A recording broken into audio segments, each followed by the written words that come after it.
ఏదైతే మాట విషయంలో తప్పిపోకుండా ఎవరైతే ఉంటారో వారిలో లోపం అనేది ఉండదు, లోపము లేని వారే ఉంటారు. ఆ తరువాత తన సర్వ శరీరమును తన స్వాధీనములో ఉంచుకొనగల శక్తి అనేది అతనికి వస్తుంది. నువ్వు మాట తప్పి నువ్వు అనుకున్నది మనిషితో కాదు, సేవకుడితో చెప్పలా, దేవుడితో నువ్వు మొక్కుబడిన తర్వాత దాన్ని గురించి విచారణ చేసిన ఎడల అది వానికి ఉరి అగును అని ఉంది సామెత.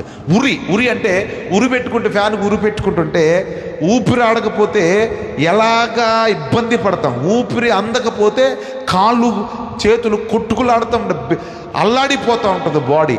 అలాంటి సమస్యలు నీ జీవితంలోకి వచ్చి నిన్ను ఊపిరి తీనివు, ఊపిరి పీల్చుకొని ఇప్పుడే అప్పు కడతావు, ఇప్పుడే అమ్మాయి అనుకుంటావు, ఈలోపు ఇంకో బిల్లు వచ్చేస్తుంది, ఊపిరి ఉండదు.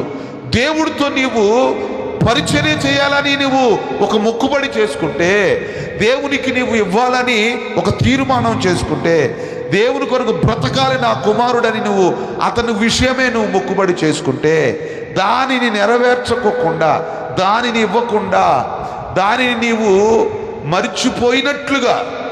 మర్చిపోయినట్లుగా చేసే ప్రతి దాన్ని బట్టి నీ జీవితం వంకర టింకరగా మారిపోయింది. ఆ వంకరి మార్గాలు సరళమవునుగాక, ఆమె మెట్టలు సదును చేయబడునుగాక, లోయలు పూడ్చబడునుగాక.